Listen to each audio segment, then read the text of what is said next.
اعوذ باللہ من الشیطان الرجیم بسم اللہ الرحمن الرحیم رب اشرح لی صدری ویسر لی امری واحلل عقدۃ من لسانی یفقہوا قولی رب زدنی علما اللہم فقہنا فی الدین آمین۔ اللہم صلی علی محمد وعلی آل محمد، جز نمبر 4، سورہ آل عمران، آیت نمبر 21۔ تو یہاں سے آج ہم نے تفسیر کرنی ہے، لیکن اس سے پہلے جو ہے تو جیسا کہ میں آپ کو جنگ احد کا نقشہ جو ہے وہ پورا بتا چکی ہوں، کیونکہ ان آیات میں آگے جو ہے وہ جنگ احد کے بارے میں بات ہوگی۔ تو جن لوگوں نے جنگ احد کے بارے میں کلاس میں سنا ہے، پوری جو کلاس ہوئی تھی، اگر انہوں نے سنا ہے تو اچھی بات ہے، اور اگر نہیں سنا تو آپ وہ لیکچر ضرور سنیے گا کہ جس میں جنگ احد کی ساری تفصیل ہے۔ تو اس کے علاوہ یہ کہ دیکھیں، مختصراً عرض کر دیتی ہوں کہ نبی اکرم صلی اللہ علیہ وسلم کی جب ہجرت ہوئی اور مکے سے مدینہ، تو جب وہ پہلی مرتبہ مدینے گئے اور وہاں باقاعدہ پہلی جنگ ہوئی کفار اسلام سے، تو وہ جنگ کون سی تھی؟ وہ جنگ بدر تھی، جو کہ لڑی گئی تھی بدر کے مقام پر۔ تو جنگ بدر میں مشرکین مکہ کو بہت زیادہ بھاری نقصان کا سامنا کرنا پڑا تھا۔ ان کے 70 سردار مارے گئے تھے، 70 کے قریب لوگ قیدی ہوئے تھے۔ تو قریش جو تھے نا، قریش مکہ، جب ان کو یہ جب بدر کا معاملہ پیش آیا تو بہت زیادہ وہ ان کی انا پہ بن گئی۔ یہ حادثہ تو ان سے برداشت ہی نہیں ہو رہا تھا، بہت زیادہ بھاری ہو گیا ان کے اوپر۔ لہٰذا انہوں نے مسلمانوں کے خلاف بہت شدید، ان کے دلوں میں غیظ، غضب، غصہ، دشمنی تھی۔ اسی بنا پر انہوں نے یہ فیصلہ کیا کہ ہم مسلمانوں سے ہر صورت بدلہ لیں گے، انتقام لیں گے۔ لہٰذا 1 سال کے فوراً بعد وہ پورے تیاری کے ساتھ، پورے ساز و سامان کے ساتھ دوبارہ میدان میں اترے۔ تو جنگ احد کے موقع پر ان کی تعداد جو تھی وہ 3000 تھی۔ 1000 اونٹ ان کے پاس تھے، کفار مکہ کے پاس، اور 50,000 دینار کی رقم انہوں نے صرف اس کام کے لیے، جنگ پر خرچ کرنے کے لیے وقف کی ہوئی تھی۔ اور انہوں نے 2 شعلہ بیان، یعنی لوگوں کے جذبات کو بھڑکانے والے جو شاعر تھے، انہیں شعراء کہتے ہیں نا، شاعر کی جمع، تو وہ بھی ہائر کیے ہوئے تھے کہ جو کسی کا حوصلہ کم نہ ہونے دے، بلکہ شعر پڑھ پڑھ کے قبیلوں کے جذبات کو بھڑکائیں۔ گویا ہر طرح کا ساز و سامان کر کے، پوری تیاری کر کے انہوں نے اس جنگ کا ارادہ کیا تھا، کیونکہ وہ ارادے سے تھے کہ ہم مسلمانوں سے پچھلی جنگ بدر کا بدلہ ضرور لیں گے۔ بھرپور تیاری کے ساتھ وہ آئے، مدینہ کے ارد گرد پہنچ گئے، انہوں نے آ کے لشکر یہاں پر اپنے اتارے، ڈیرے ڈال دیے۔ اسی موقع پر نبی اکرم صلی اللہ علیہ وسلم کا تو جب یہ خبر ہوئی، ویسے بھی ان کا طریقہ یہ تھا کہ جب بھی کوئی معاملہ پیش آتا تھا نا، تو وہ صحابہ کرام صلی اللہ علیہ وسلم کو صحابہ کرام رضی اللہ تعالیٰ عنہ کو اکٹھا کرتے تھے، ان سے مشورہ کیا کرتے تھے کہ اب ہمیں کیا کرنا چاہیے۔ تو اس معاملے پر بھی جب انہوں نے اکٹھا کیا، مشورہ کیا، تو بعض جوان صحابہ ایسے تھے کہ جنہوں نے جنگ بدر میں شریک نہیں ہوئے تھے، تو انہوں نے پھر بھرپور اصرار کیا کہ ہم مدینہ سے باہر نکل کر، شہر سے باہر نکل کر بھرپور جنگ لڑیں گے۔ لیکن کچھ بزرگ صحابی ایسے تھے کہ انہوں نے کہا نہیں نہیں، ہم مدینے کے اندر ہی رہ کر دفاع کریں گے اپنا، یعنی کہ اگر وہ کرنے آئے ہیں جنگ تو کریں، ہم آگے سے اپنے آپ کو بچائیں گے۔ اور بعض لوگ جو تھے وہ بالکل چپ رہے، انہوں نے کوئی رائے نہیں دی۔ اچھا، منافقین مدینہ جو تھے وہ اندر ہی رہ کر لڑنا چاہتے تھے، کیونکہ ان کو تو اسلام کی ترقی سے اور کامیابی سے کوئی کام ہی نہیں تھا، کوئی سروکار ہی نہیں تھا ان کو، ان کی بلا سے اسلام ترقی کرے یا نہ کرے، سوائے اس کے کہ وہ تو اس جنگ میں صرف دنیاوی مفاد کے لیے لڑ رہے تھے نا، صرف اس کے چلو کوئی مال غنیمت ہی ہاتھ آ جائے گا۔ تو جیسے اسلام سے پہلے لوگ لڑا کرتے تھے نا، منافقین کا صرف وہی حال تھا، کوئی اسلام کے لیے نہیں لڑ رہے تھے، لڑائیاں پہلے بھی ہوتی تھیں۔ تو یہ منافقین کا تو یہ حال تھا۔ بہرحال ایسے لوگوں کی اکثریت تھی جو لوگ مدینے سے باہر جا کر اس جنگ کا مقابلہ کرنا چاہتے تھے، لڑنا چاہتے تھے۔ تو نبی اکرم صلی اللہ علیہ وسلم نے مشورہ کیا، اپنے گھر تشریف لے گئے، اور جب دوبارہ گھر سے باہر نکلے تو جنگی ڈریس میں تھے، جنگی لباس پہن کر نکلے، جنگ کی تیاری کر کے آئے تھے۔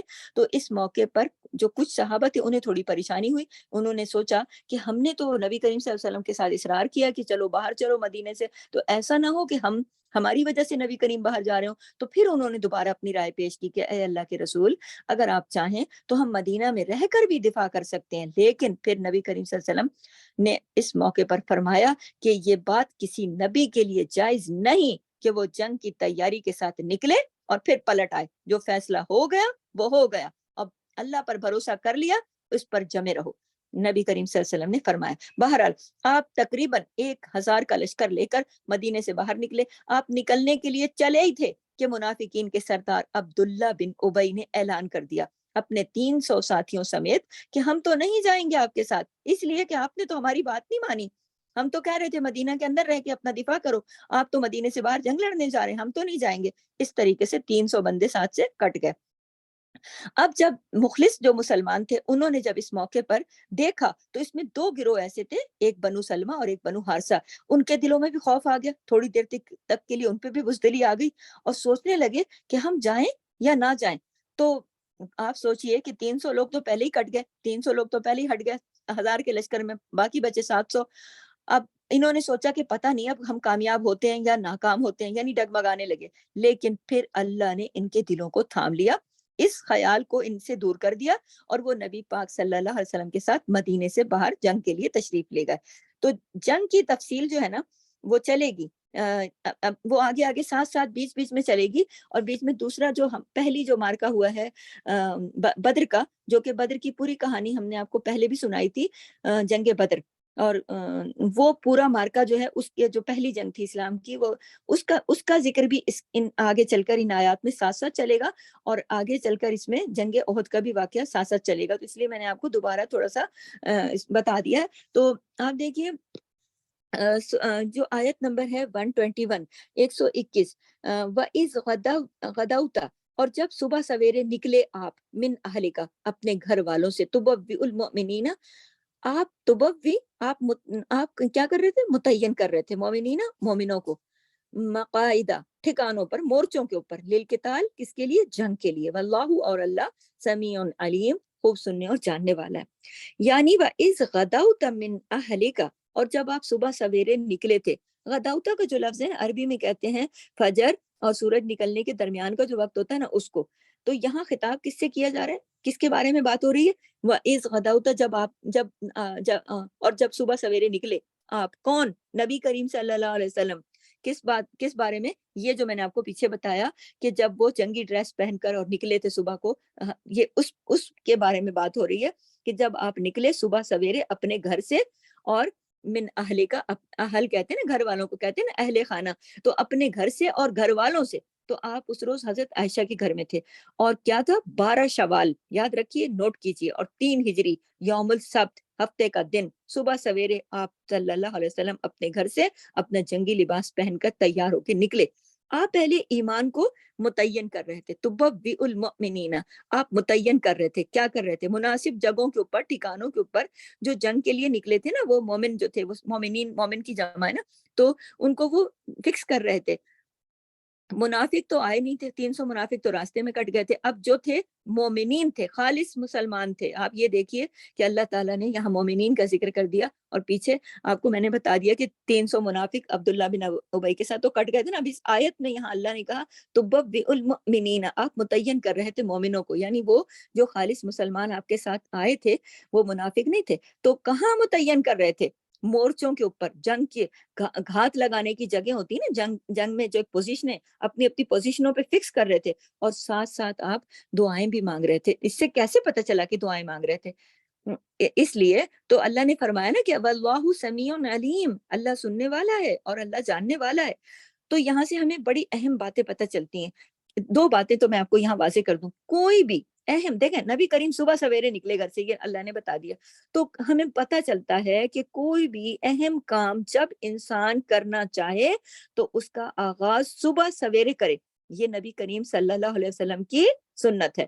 اگر آپ کوئی سفر کرنا چاہتے ہیں، کسی کام کے لیے نکلنا چاہتے ہیں، تو دیر نہیں کریں، تاخیر نہیں کریں۔ صبح کا وقت جو ہے وہ بہترین ہے نکلنے کے لیے، کیونکہ بابرکت ہے۔ ہمیں اس آیت سے پتہ چل رہا ہے نا، کیونکہ جب کہا گیا کہ اور جب نکلے صبح سویرے، تو ہم نے بھی کوئی کام کرنا ہے تو صبح سویرے اس کا آغاز کرنا ہے، چاہے نکلنا ہے یا کسی کام کا، تو اس میں یقیناً برکت ہوگی۔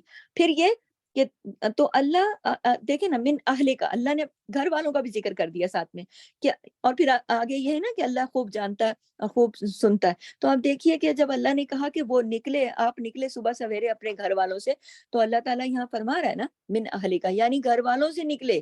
اگر اللہ چاہتا تو یہ بھی فرما سکتا تھا نا کہ مدینے سے نکلے آپ وہاں جنگ کے میدان کی طرف، نہیں، لیکن اللہ نے کہا من اہل کا، اپنے گھر والوں سے نکلے۔ کیوں اللہ نے یہ ذکر کیا؟ کیونکہ گھر والوں سے نکلنا جو ہوتا ہے نا وہ تھوڑا مشکل ہوتا ہے، تو اللہ نے یہاں بتا دیا کہ اللہ جانتا ہے جو کام بھی تم چھوٹا سا بھی کرتے ہو نا، اللہ کو سب پتا ہے۔ اللہ نے فرمایا اپنے گھر والوں سے نکلے، اہل سے نکلے، اہلے کا من اہلے کا، اپنے گھر والوں میں سے نکلے، کیونکہ گھر والوں کو چھوڑ کر جانا وہ بھی عام دنوں میں بھی مشکل ہوتا ہے نا۔ وقتی طور پر آپ کسی سفر پہ جا رہے ہو، کسی بھی، آپ حج پہ ہی کیوں نہ جا رہے ہو، تو تھوڑی دیر نکلتے وقت بچوں کو دیکھو یا کچھ، تو بندے کا دل تھوڑا سا گراں گزرتا ہے دل پر۔ تو جنگ تو پھر جنگ ہوتی ہے نا، جنگ کے لیے تو پھر گھر والوں کو چھوڑ کے نکلنا مشکل ہوتا ہے۔ تو آپ کسی ایئرپورٹ کا سین ذرا یاد کریں نا، کہ جب آپ جا رہے ہو اور آپ کے پیچھے، حالانکہ چاہے آپ اپنے گھر ہی جا رہے ہو، لیکن پیچھے جن کے ساتھ آپ کا ٹائم گزرا، جب آپ ان کو چھوڑ کے جاتے ہیں تو ایک جذباتی سین ہو جاتا ہے۔ تو اللہ تعالیٰ غور کریں، اتنے اس چھوٹے سے مومنٹ کی کتنی قدردانی فرما رہے ہیں۔ اللہ اکبر! یعنی جب کوئی اللہ کے راستے میں ایک قدم بھی نکلتا ہے تو قدم قدم پر ہونے والی چیز اللہ کی نظروں میں ہے۔ یہ یاد رکھیے، اس کے اندر یہ سبق ہے، یہ کہ دیکھو نبی پاک صلی اللہ علیہ وسلم، آپ اپنا سب کام اور سب گھر والوں کو چھوڑ کر جب صبح سویرے نکلے ہو اللہ کے دین کی خاطر، تو اللہ کو پتا ہے۔ تو ہمارے لیے اس میں آئندہ کی مثال کیا ہے؟ نمبر ایک یہ کہ جیسے میں نے پہلے بتایا، پہلا اہم کام کہ جو بھی کام شروع کریں صبح سویرے کریں۔ نمبر 2 کہ جب کوئی بھی کام کریں دین کا سستی نہ کریں۔ نبی کریم نے مشورہ کیا، فوراً اپنے گھر گئے، تیار ہو کے صبح سویرے نکلے۔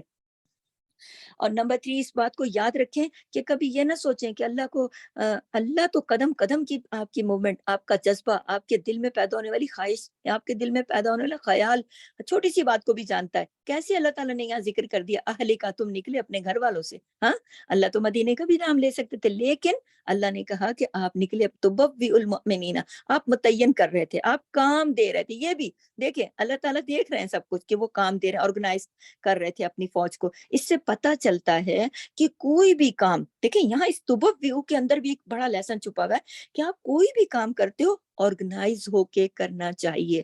ہر کام کرنے والے کو یہ پتا ہونا ضروری ہے اس کا کام کہاں پر ہے، کہاں کھڑے ہونا ہے، کیا کرنا ہے، کیا نہیں کرنا۔ یہ نہیں کہ اللہ کے نبی نے صرف ہتھیار اٹھا کر پکڑا دیے کہ چلو جی سب کو مار پیٹ دینا، نہیں۔ وہ تو ایک لیڈر کی ذمہ داری ہے نا کہ وہ اپنے ماتحتوں کو بتائے، ان کو کام سمجھائے۔ اس بات تبوّ کے اندر، یہ تبوّ المؤمنین، اس کے وہ مومنوں کو متعین کر رہے تھے، تو اللہ نے یہ بات رہتی دنیا تک کتاب میں لکھ دی، کیوں؟ مجھے اور آپ کو پتہ چلے کہ جب ہم اپنے بچوں کو بھی کوئی کام سونپتے ہیں تو ہم یہ نہیں کہتے جاؤ جاؤ یہ کر لو جا کے، یا کوئی لیڈر جب اپنے نیچے والوں کو کوئی کام سونپتا ہے تو اس کا کام بنتا ہے یہ کہ وہ متعین کرے، وہ فکس کرے، وہ بتائے کہ آپ نے کیا کام کرنا ہے، کیا کب کرنا ہے، کون سا کام آپ کے حصے میں ہے۔ کیونکہ اگر کام کرنے والوں کو پتہ ہی نہ ہو کہ کرنا کیا ہے، ہر کوئی ایک ہی کام کرنے لگ جائے گا، ہر کوئی صرف صفائی کرنے لگ جائے، باقی کام کون کرے گا، یا ہر کوئی کسی ایک ڈیوٹی پہ کھڑا ہو جائے، تو کہیں پر ایسا ہوگا کہ کام ہو جائے گا اور کہیں پر ایسا ہوگا بالکل بھی نہیں ہوگا اور افراتفری الگ ہوگی۔ تو لہٰذا یہاں سے ہمارے لیے ایک کامیابی کی جو کنجی ہمیں ہاتھ میں آتی ہے، کیا؟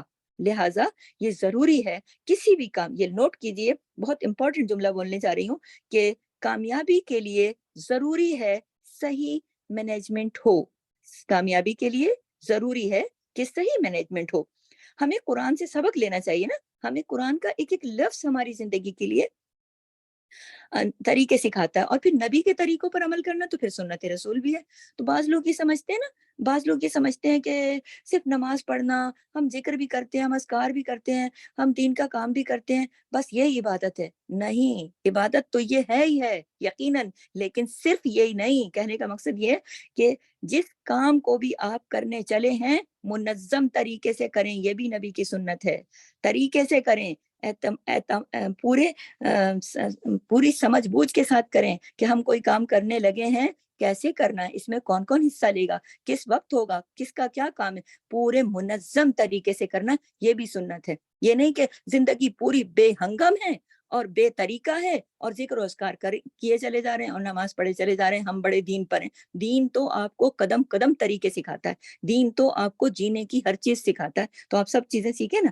کسی بھی کام میں انتظام اور نظام لازم ہے۔ صرف نظام پر بھروسہ نہ کرے کہ بس کام ہو جائے گا، بس اللہ کی مدد ساتھ طلب کر لے۔ واللہ سمیع علیم، آپ کو، اور اللہ بے شک ساتھ میں یہ بھی سمیع علیم کا جو لفظ ہے نا کہ آپ جو بھی چھوٹی سی چھوٹی کوشش کرو گے وہ اللہ خوب جانتا، خوب سنتا ہے۔ یعنی آپ اپنی ساری 100% نیک نیتی کے ساتھ ساری کوششیں کریں۔ ٹھیک ہے، منظم طریقے سے. تو جو بھی اب سمیع علیم پہ بھی اللہ اس آیت کے ساتھ اس کا کیا ریلیشن ہے؟ یعنی نبی کریم صلی اللہ علیہ وسلم متعین کر رہے تھے، گھر سے نکلے، ایک جملے میں اللہ نے پورا کہانی بتا دی نا جب وہ نکلے. اب کیا یقیناً ہمیں سمجھ آ گئی ہے کہ جو بھی وہ اللہ سے مانگ رہے تھے، جو بھی اللہ سے خواہش کر رہے تھے، وہ اللہ کے علم میں تھی. تو یہاں اس آیت تک پہ ہمیں کیا سبق ملا؟ 3 خاص باتیں. اپنے آپ اپنے گھر جو بھی کام سٹارٹ کریں صبح میں سویرے، ہر کام سویرے کریں، برکت ہوتی ہے، نبی کی سنت ہے. اور جو بھی چھوٹے سے چھوٹا عمل ہے جس کے لیے آپ اپنے گھر سے نکلتے ہو یا جو بھی کام کرتے ہو، اللہ کو سب پتہ ہے. پھر یہ کہ آپ نے بہت منظم طریقے سے کرنا ہے. پھر یہ کہ ساتھ آپ نے اگر آپ نے مددگار بنائے ہوئے ہیں تو ان کو اپنے کام سونپنے، ان کو اپنے طریقے سے سمجھانا ہے پورا انتظام کے ساتھ. پھر آپ نے ساتھ دعائیں بھی کرنی ہیں. کیوں؟ واللہ سمیع علیم. جو نبی کر رہے تھے جبھی تو اللہ خوب سننے جاننے والا ہے نا. سننے جاننے کی بات یہاں پہ کیا ہو رہی ہے کہ یقیناً اللہ کے نبی نے بھی وہاں دعائیں بھی کی، اپنی ساری کوشش بھی کی اور دعائیں بھی کی. تو ہمیں بھی اپنی زندگی اس طریقے سے گزارنی چاہیے کہ طریقے سے، منظم طریقے سے اپنے دین پر عمل کریں، اپنے کاموں میں جلدی کریں، صبح میں کریں، منظم کریں، طریقے سے کریں، فکس کریں، اور اپنی کوششیں مکمل کرنے کے ساتھ ساتھ اللہ سے مدد بھی مانگیں، اللہ سے دعائیں بھی کریں. اس بات کا یقین رکھیں کہ اللہ ہر چیز کو سننے اور جاننے والا ہے. جو کوششیں ہم نے کی اللہ اس کو بھی جانتا ہے، جو ہم نے دعائیں مانگی اللہ اس کو بھی سنتا ہے.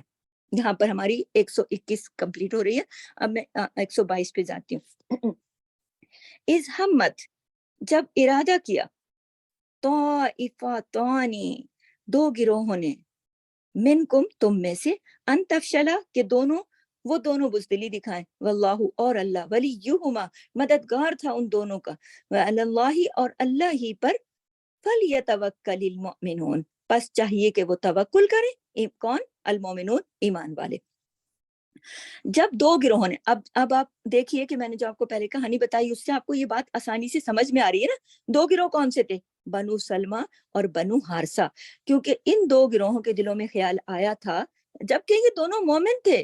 جب یہ اس میں آ رہا ہے نا کہ جب ارادہ کیا 2 گروہوں نے، کیا ارادہ کیا تھا؟ بزدلی کا خیال آ گیا تھا منافقوں کو دیکھ کر. جب منافق 300 الگ ہوئے، 1000 کا لشکر چلا، مدینے سے نکلا، تھوڑا آگے پہنچے، 300 منافق الگ ہو گئے. اب اس کا اثر کیا پڑا؟ مسلمانوں کے حوصلے پست ہو گئے. جو 2 گروہ تھے، 2 جو قبیلے ساتھ آ رہے تھے، کون کون سے؟ بنو حارثہ اور بنو سلمہ. نوٹ کریں کہ ان کے اوپر کتنا برا اثر پڑا کہ ان کے حوصلے ٹوٹ گئے. اب وہ سوچنے لگے، ان کے دل میں بزدلی آ گئی. یہاں پر آپ کو کیا لیسن مل رہا ہے کہ اس سے خاص طور پر یہ بات پتہ چلتی ہے انسان پر ماحول کا کتنا اثر پڑتا ہے، انسان پر ماحول کا کتنا تیزی سے اثر ہوتا ہے کہ اگر آس پاس کرنے والے لوگ کوئی کام کرتے ہیں تو اس کا اثر پڑتا ہے. بعض اوقات لوگ بڑے انرجی کے ساتھ کام کر رہے ہوتے ہیں، کچھ لوگ ایسے کھڑے ہوتے ہیں جن میں اتنی طاقت نہیں بھی ہوتی، تو ان کو دیکھ دیکھ کے ان میں بھی طاقت آ جاتی ہے. اور بعض دفعہ دوسرے لوگ حوصلہ توڑ دیتے ہیں، ہائے تھکن ہے، ہم تو تھک گئے ہیں، اب بوجھل ہیں، چور چور ہیں. پھر جتنا مرضی طاقتور بندہ وہاں موجود ہوگا اس کی بھی حوصلہ ٹوٹ جائے گا. وہ کہے گا ہاں میں بھی تھکا ہوں، میں بھی بیمار ہوں، مجھے بھی یہ تکلیف ہے. تو ماحول کا اثر اچھا یا برا ضرور ہوتا ہے. یہ نوٹ کیجئے اپنے پاس. اچھا، یہاں پر مومنین کا ذکر ہو رہا ہے. یہ منافقین نہیں تھے، منافقین تو الگ ہو گئے تھے. ان کے الگ ہونے کا اثر کس پہ پڑا تھا؟ مومنین کے اوپر. ان کی اس حرکت کا اثر مومنین پہ پڑا تھا. یہ اللہ نے قرآن میں لکھا ہے.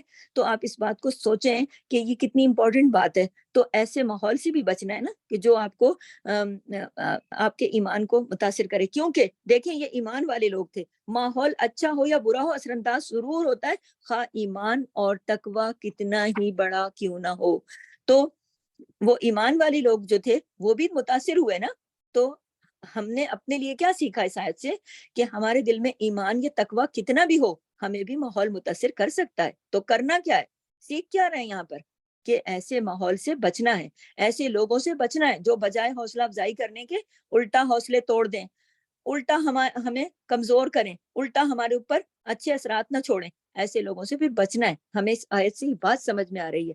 لیکن جو آگے جو اصلی بات ہے وہ اس پہ جاتی ہوں کہ اللہ فرما رہے ہیں کہ جب ارادہ کیا 2 گروہوں نے تم میں سے، ان تفشلا، کیا تفشلا، کیا بزدلی دکھائیں، نہیں جائیں، ہم بھی لڑنے نہیں جائیں. کیوں؟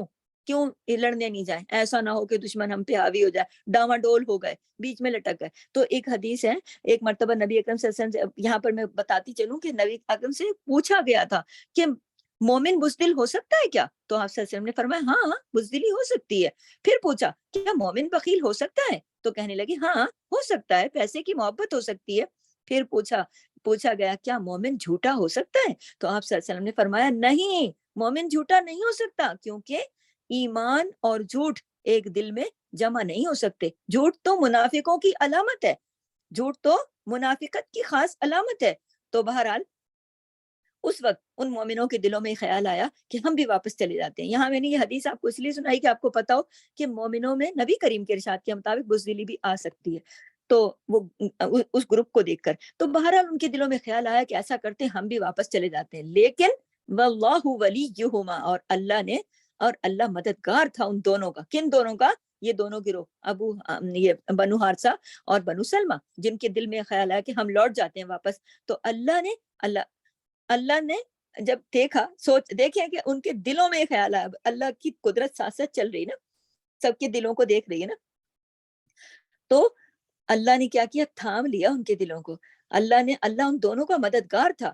کیسے مدد دی اللہ نے؟ ان کے دلوں میں ہی مدد ڈالی اللہ نے, تھام لیا ان کے دلوں کو, طاقت دے دی ان کے دلوں کو.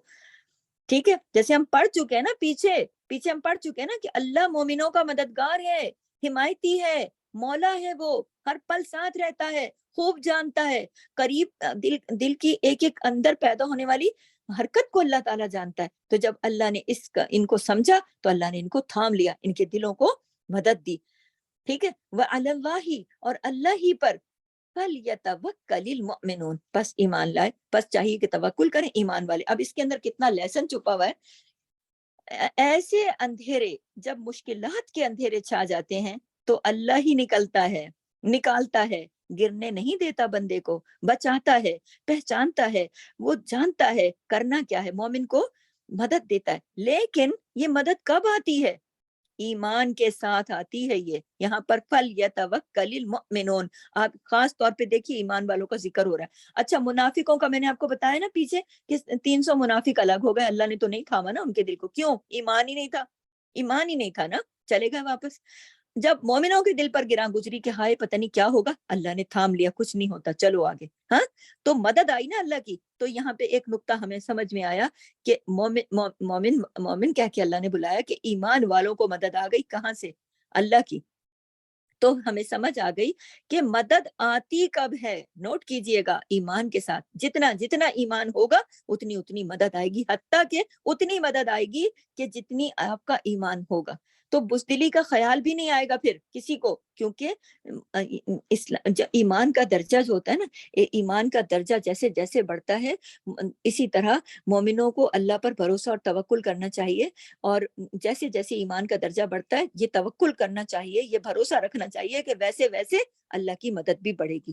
تو مومنوں کو اللہ پر توکل کر کے اپنے سارے معاملات اللہ کے سپرد کر دینے چاہیے, زندگی کے سارے. یہ وہ تمام لوگ جو پریشان رہتے ہیں نا, غور کریں اس بات پر کہ مومنوں کو اللہ پر توکل کر کے اپنے سارے معاملات اس کے سپرد کر دینے چاہیے. یاد رکھیں, اللہ کے سپرد کر دینا چاہیے اپنے کاموں کو, تو وہ کام وہ اللہ پھر بندوبست کرتا ہے بہترین انسان کے لیے, اس شخص کے لیے جو اللہ پر بھروسہ کرتا ہے. تو آپ یہ دیکھیے کہ اللہ تعالیٰ اپنے مومن بندوں کی بھروسے نہیں توڑتا, لیکن بھروسہ بھی تو ایمان کے ساتھ ہو اور سچے دل کے ساتھ ہو. ہاں, تو نبی اکرم صلی اللہ علیہ وسلم نے مشورہ کیا, خود جنگ کا لباس پہنا, سب کو تیار کیا, لے کر نکلے, جگہ متعین کری, سب کو کام سمجھائے, کون کیا کرے گا, کون تیر چلائے گا, کون کدھر کھڑا ہوگا, کون کدھر دیکھے گا, ہر ایک کی ڈیوٹی مقرر کی. اس کے باوجود انہوں نے اللہ پر توکل کیا. ہاں, اللہ پر توکل کیا نا.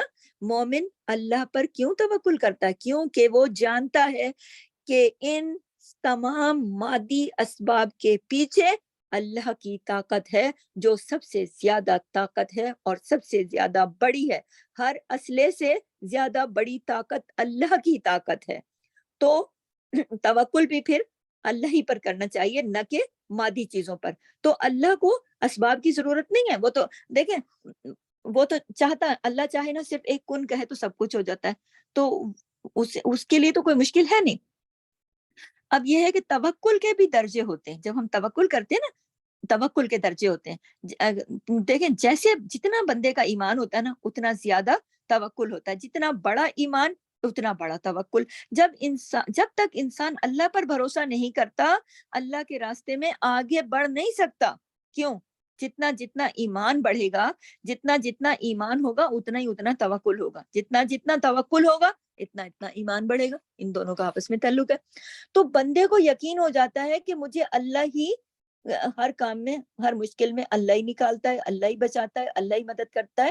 تو دیکھا جائے تو انسان تو کمزور ہے نا، اس کے بس میں کیا ہے؟ کچھ بھی نہیں، وہ تو کوشش کرتا ہے۔ انسان کی کوشش کا ثمر جو ہے وہ اللہ عطا کرتا ہے، چاہے وہ اس دنیا میں عطا کرے، چاہے وہ آخرت میں عطا کرے، اور چاہے وہ دونوں جہاں میں عطا کرے۔ تو اللہ تعالیٰ کسی کی کوششوں کو رائیگاں نہیں کرتا۔ تو اللہ پاک جو ہے نا، اب دیکھیے آگے دیکھیے کہ آیت نمبر 123، وَلَقَدْ، اور البتہ تحقیق، نصرکم اللہ، مدد کی اللہ نے تمہاری، مدد کی تمہاری اللہ نے، بدر، بدر میں۔ اب یہ دیکھیے کہ اللہ پاک یہاں بدر کا ذکر فرما رہے ہیں، وَأَنْتُمْ، حالانکہ تم۔ یہ دیکھیں کہ یہاں پر بدر کا ذکر آ گیا۔ یہ بدر جو تھی وہ پہلی لڑائی تھی اسلام کی، پیج الٹنے۔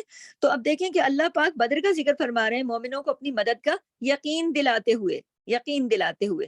وَلَقَدْ، اور البتہ تحقیق، یعنی تحقیق کے مدد کی تھی نا تمہاری اللہ نے بدر میں۔ جو بدر کی لڑائی کا واقعہ میں آپ کو پہلے بتا چکی ہوں کہ اللہ تعالیٰ نے اس میں کتنی مومنوں کی مدد کی تھی۔ جو پہلی لڑائی تھی جس میں کفار مکہ کا بہت نقصان ہوا تھا، اور پھر وہ اسی چیز کا بدلہ لینے آ رہے تھے۔ تو اللہ تعالیٰ یہاں پر آیت نمبر 123 میں پچھلی لڑائی کا ذکر کر رہے ہیں، مسلمانوں کی پہلی لڑائی جو بدر کے مقام پر ہوئی تھی، کہ البتہ تحقیق مدد، پیج الٹ دیں بیٹا، البتہ تحقیق جو مدد کی تھی اللہ نے بدر میں، یعنی تاکیدی بات ہو رہی ہے، یقینی بات ہو رہی ہے، قسمیہ بات ہو رہی ہے، یہاں پر حقیقی بات ہو رہی ہے۔ کیا؟ نصرکم اللہ، کہ اللہ نے مدد کی تمہاری۔ کب مدد کی؟ بدر کے موقع پر۔ بدر دراصل جو ہے نا ایک چشمے کا نام تھا جو مکہ اور مدینہ کے درمیان واقع ہے۔ اصل میں اس چشمے کے جو مالک تھا اس کا نام بدر تھا، جس کی وجہ سے اس علاقے کا نام بدر پڑ گیا۔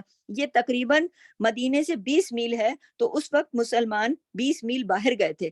تو جنگ بدر جو تھی وہ جمعے کے دن 17 رمضان المبارک 2 ہجری کو لڑی گئی تھی، اور اس کا حال جو ہے میں آپ کو پہلے بھی بتا چکی ہوں، اور ہم مکمل پڑھ چکے ہیں اس کے بارے میں، کہ اس میں مسلمانوں کی تعداد 313 تھی، بہت کم اسلحہ تھا، 70 اونٹ تھے، 2 گھوڑے تھے، اور پوری طرح سواری بھی میسر نہ تھی۔ لوگ جو تھے، لوگ ظاہر کم تھے، اور دشمن کی فوج ان سے 3 گنا زیادہ تھی۔ تو اللہ تعالیٰ فرماتے ہیں کہ جب تم بدر کے لیے نکلے تو تمہاری مدد کس نے کی؟ یقیناً اللہ ہی نے کی نا۔ تو حالانکہ تم کمزور تھے، زیر دست تھے، یعنی عدد کے اعتبار سے، گنتی کے حساب سے تم تھوڑے تھے، تم کمزور تھے، لیکن ایمان کے حساب سے تم کمزور نہیں تھے، ایمان کے حساب سے مسلمان بہت مضبوط تھے، تو درجہ کم نہیں تھا ان کا۔ تو اس یہاں پر جو یہ بات ہو رہی نا کہ پورا جو یہ پیج الٹ دیں تو میں آپ کو بتاؤں کہ آگے وَأَنْتُمْ أَذِلَّةٌ کی بات ہوگی، کہ دیکھیں اللہ تعالیٰ نے یہاں جو بات کی نا، وَأَنْتُمْ أَذِلَّةٌ، تم کمزور تھے، تو یہ ایمان کی کمزوری کی بات نہیں ہو رہی ہے، یہ کمزوری کی بات ہو رہی ہے کہ تم بندے تھوڑے تھے، 313 تم بندے تھے ٹوٹل، تمہارے پاس اتنا نہ اسلحہ تھا، نہ کوئی اتنا جنگی ساز و سامان تھا، تو اس کے باوجود بھی تمہاری عددی طاقت جو تھی وہ کم تھی۔ مومن ایمان کی وجہ سے کافر کے مقابلے میں وزنی ہوتا ہے، یہ یاد رکھیے، کیونکہ جو رائے برابر ایمان ہوتا ہے نا وہ بھی بہت وزن رکھتا ہے۔ تو اللہ تعالیٰ یہاں بتا رہے ہیں کہ تم ویسے تو تم کمزور تھے، بس ایمان تھا نا تم لوگوں کے پاس، تو جو مومن کا ایمان ہے نا اس کی وجہ سے اس کے بہت وہ طاقتور ہوتا ہے۔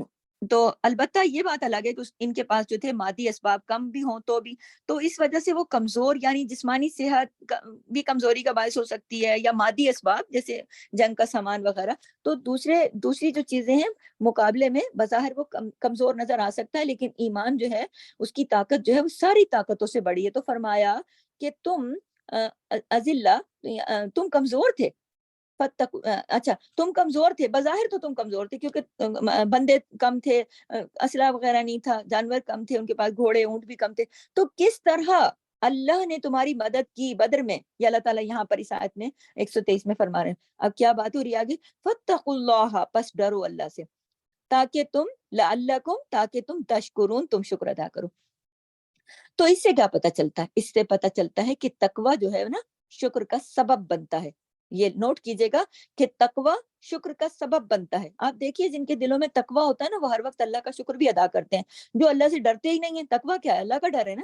جن کے دل میں خوف نہیں ہوتا نا وہ نعمتوں پہ بھی نہیں شکر کرتے، انہیں نعمتیں نہیں لگتی. ہاں، تو نعمتیں بھی تب نعمتیں لگتی ہیں اور شکر بھی بندہ تب کرتا ہے. شکر کا سبب بھی کیا چیز بنتی ہے؟ تقوی. نوٹ کرنے والی چیز ہے کہ تقوی شکر کا سبب بنتا ہے. جتنا تقوی ہوگا نا اتنا انسان شکر کرے گا. تو اس آیت سے کیا بات پتہ چلتی ہے؟ وہ یہ خاص طور پر جب مومن اللہ پر بھروسہ کرتا ہے، اللہ اس کی مدد کرتا ہے، اور مدد اللہ ہی کی طرف سے ہوتی ہے، تعداد کی زیادتی کی وجہ سے نہیں، کثرت تعداد کی وجہ سے نہیں.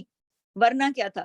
ایک لڑائی ہوئی تھی نا حنین کی، تو اس میں تو مسلمانوں کی تعداد بہت زیادہ تھی، سب جنگوں سے زیادہ عددی قوت تھی. اسی طرح سورہ توبہ میں آیت نمبر 25 میں آتا ہے، یاد کرو یوم حنین کو، تمہیں اپنی کثرت بہت پسند آئی تھی نا، حالانکہ وہ تمہارے کسی بھی کام نہیں آئی. تو بات یہ ہے کہ مدد کا انحصار جو ہے وہ تعداد پر نہیں ہوتا. مدد کس چیز پر منحصر ہوتی ہے؟ ہاں بتائیے، اللہ کی تائید پر، اللہ کی مدد کے اوپر یقین، ایمان، بھروسہ، توکل. تو یہاں جو بات خاص طور پر ہو رہی ہے نا وہ یہ کہ اللہ، اچھا یہاں پر بتایا نا اللہ نے کہ بدر میں تو تم کمزور تھے پھر بھی اللہ نے تمہاری مدد کی. تو ایک چیز اور کھل کے سامنے آ گئی کہ اللہ اپنے کمزور بندوں پر بھی احسان کرتا ہے. اللہ تعالیٰ کے پاس جو معیار ہے وہ ایمان ہے. وہ یہ نہیں ہے اس دنیا کی طرح کون دولت مند ہے، کون حسین ہے، کون جوان ہے، کون پیسے والا ہے، کون اسٹیٹس میں بہت اوپر ہے. اس دنیا میں تو لوگ یہ دیکھتے ہیں، اس کے ساتھ دوستی کرتے ہیں، اس کے کام نکالتے ہیں، کہتے ہیں یہ بھائی بندہ بڑا خاص ہے. اور جو بیچارہ غریب مسکین کھڑا ہوتا ہے کونے میں، اس کو تو کسی خاطر میں نہیں لاتے. تو ہمیں یہاں سے پتہ چلتا ہے اللہ نے کہا بدر میں کیسے میں نے تمہاری مدد کی جبکہ تم کمزور تھے. تو اللہ تعالیٰ اپنے کمزوروں کا بھی مدد کرتا ہے. اللہ کا معیار مختلف ہے. کمزور بندے یعنی دنیاوی اعتبار سے اگر ان کے پاس پیسے کم ہے، گھر چھوٹا ہے، اسٹیٹس نہیں ہے، دنیاوی اعتبار سے کوئی بھی ان کے ساتھ کوئی مسئلہ ہے تو کبھی ان کو کم نہ سمجھو. ہاں، پھر اللہ ان کی طرف مہربان ہوتا ہے، ان کی مدد کرتا ہے. بات کیا ہے؟ ایمان کے ساتھ ہو نا وہ پھر. تو وَأَنْتُمْ أَذِلَّةٌ، تو یہ جو بات ہوئی نا تو اس سے پتہ چلتا ہے کہ انسان اللہ کے سامنے اپنی عاجزی کا اظہار کرے، اللہ کے آگے جھکے. تو یہ اظہار عاجزی جو ہے یہ اللہ کی رحمت کو جوش میں لاتی ہے. جو سمجھنے والی بات ہے اور نوٹ کرنے والی بات ہے کہ بندہ کوئی بھی ہو، چاہے وہ کمزور ہو یا طاقتور ہو، کوئی کسی بھی اسٹیٹس کا ہو، کسی بھی طرح کا ہو، اللہ کو کیا پسند ہے؟ عاجزی. اور جب بندہ اللہ کے آگے عاجزی کرتا ہے نا تو پھر اللہ کی رحمت جوش میں آتی ہے اور پھر مدد آتی ہے.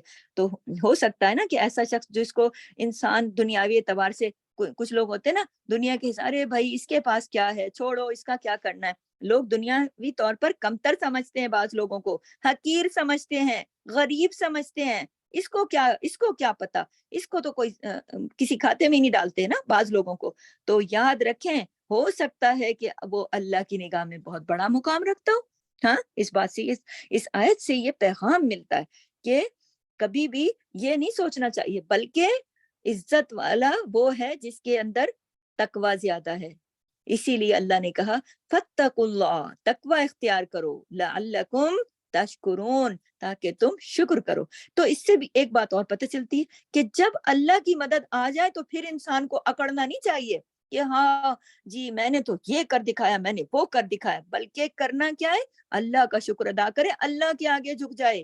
جب اللہ کی مدد پائے تو پھر اس میں اپنے آپ کو نا اکڑ کے اور آگے لے کر آئے، بلکہ اس کو اللہ کی مدد سمجھے اور اس پر اللہ کا شکر ادا کرے، اس پر اللہ کی عاجزی کرے، اللہ کے آگے جھکے.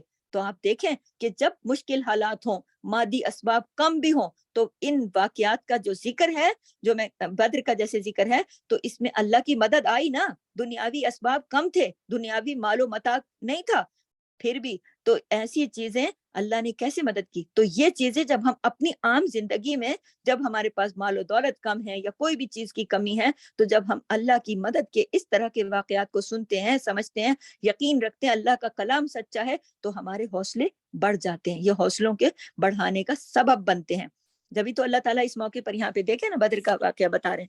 تو جب انسان کسی ایسی حالات میں گر گیا ہو نا کہ اس کے پاس اور کوئی راستہ نہ ہو, یہ عمل کی بات بتا رہی ہوں, نوٹ کیجیے گا, بہت امپورٹنٹ بات ہے, زندگی میں ہمیشہ کام آنے والی بات ہے, کہ جب انسان کسی ایسے حالات میں گر گیا ہو, پریشان ہو, کوئی راستہ ہی نہ ہو, کوئی چارہ ہی نہ ہو, کوئی حل ہی دکھائی نہ دے, سارے دروازے بند ہو جائیں, تو پھر ایسے موقع پر کیا کرے؟ پھر یاد کرے نا ایسے واقعات کو, کہ تو پھر ایک دم انسان کی کس واقعات کو, کہ کیسے میرا رب سارے بند دروازے کھول سکتا ہے, کیسے میرا رب سارے دروازے بند ہو جائیں تو بھی میرے رب کا دروازہ کھلا ہوتا ہے, کیسے میرا رب ہر چیز مشکل کو آسان کر سکتا ہے, کیسے میرا رب مدد کو آ سکتا ہے. تو جب یہ واقعات بندہ سنتا ہے تو انسان کی ہمت ایک دم بڑھ جاتی ہے, ایک دم بڑھ جاتی ہے, اور اس کے دل میں ایک نیا ولولہ پیدا ہو جاتا ہے. تو یہ ہماری آیت نمبر 123 یہاں پر کمپلیٹ ہوتی ہے. نیکسٹ کلاس میں ہم 124 پہ جاتے ہیں. سبحانک اللہم و بحمدک نشہد ان لا الہ الا انت نستغفرک و نتوب الیک.